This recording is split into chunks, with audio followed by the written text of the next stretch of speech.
To those of us who have never been through it, China's Cultural Revolution is just a social political movement that took place in China from 1966 to 1976.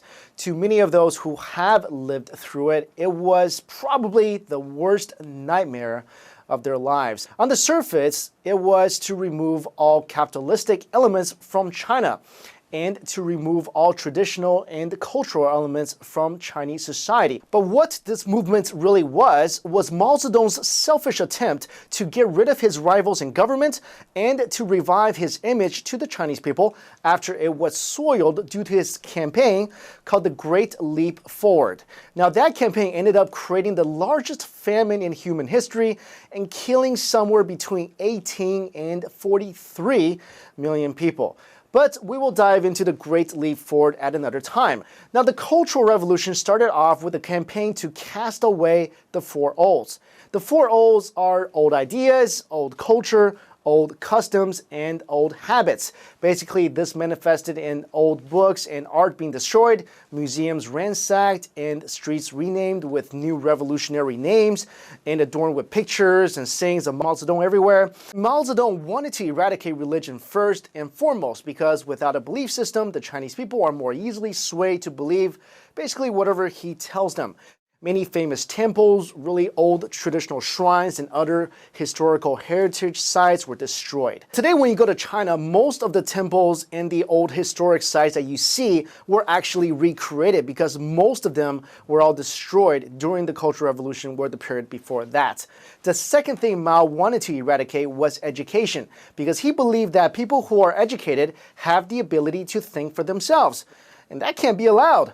So in the Cultural Revolution, intellectuals bore the brunt of the attacks, teachers being beaten to death with belt buckles, physically tortured, forced to wear dunce hats, bow down and admit their mistakes, were sent to prison, and these prisons were actually called cow sheds. Now keep in mind that the people carrying out these attacks of terror were the Red Guards, consisting of mainly students, and many of them still in elementary and middle school.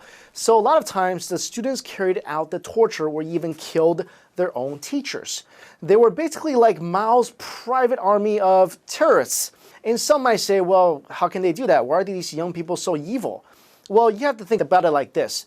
When asked today why they carried out all these horrid attacks, a lot of former Red Guards said, well, that was the social norm at that time. When you went to school, that's where you got the orders to go carry out an assault or go ransack a home.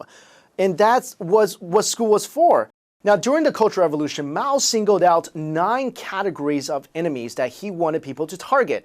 The first one was landlords, the second, rich peasants, the third, counter-revolutionaries, the fourth, bad elements, the fifth, rightists, the sixth, traitors, the seventh, former agents, the eighth, capitalist rollers, and ninth was he wanted to target more specifically than any other was intellectuals. And these are not clearly defined, as in what exactly is a counter-revolutionary or a bad element. People were accused of being class enemies for doing the simplest of things, like forgetting a slogan from the Little Red Book, wearing Western clothing, seeking repayment of a debt, or hoarding a piece of meat.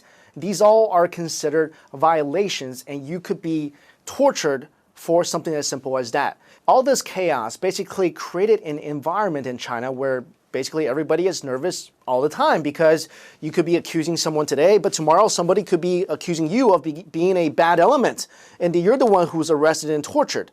This also created opportunities for people to hurt each other by reporting false information about each other because of a private vendetta or something related to that. The worst thing is this happened amongst family members. And you would have children being told to spy on their parents to see if they said something bad about Mao. And what one Red Guard leader said pretty much sums it up. Chairman Mao has defined our future as an armed revolutionary youth organization. So if Chairman Mao is our Red Commander-in-Chief and we are his Red soldiers, who can stop us? First, we will make China red from inside out, and then we will help the working people of other countries make the world red, and then the whole universe. The most gruesome aspects of the campaign included numerous instances of torture, murder, and public humiliation. Many people who were targets of struggle could no longer bear the stress and committed suicide. In August and September of 1966, more than 1,700 people were murdered in Beijing alone. In Shanghai, there were at least 704 suicides and 534 deaths related to the Cultural Revolution in September. So with the country in complete chaos by this time, Mao wanted to disperse the Red Guards across the country because he felt that, well, they served their purpose. The chaos has been created, and they did not want them to be able to band together and be able to stand up against them at a later date. So he dispersed them around the country to weaken them. Mao Zedong issued a call for the, quote, down to the countryside movement. So young cadres from cities were sent to live on farms and learn from the peasants. Now, this is a generation of my parents' generation. They all told me how they actually met when they were 下乡, or down in the countryside. Mao Zedong died on September 9, 1976. His hand-picked successor, Hua Guofeng, had the Gang of Four arrested, and more on the Gang of Four later. They included Mao's wife and had been very powerful. Their arrest signaled the end of the Cultural Revolution. For the entire decade of the Cultural Revolution, schools in China did not operate. This left an entire generation with no formal education at all. All of the educated and the professional people had been targets for re-education. Families were broken up, and those who hadn't been killed were dispersed across the countryside, toiling on farms or working in labor camps. Because of the campaign against traditional ideas, Chinese people were cut off from the culture that had lasted for thousands of years in China. The exact number of people killed during the Cultural Revolution is unknown, but some have estimated that between 2 to 7 million lives perished. To this date, a lot of former Red Guards have stepped forward to apologize publicly for what they have done during the Cultural Revolution because they deeply regret the harm that they have caused. If you have any other questions about the Cultural Revolution or any other part of Chinese history, please let us know in the comments below so we can cover those topics for you.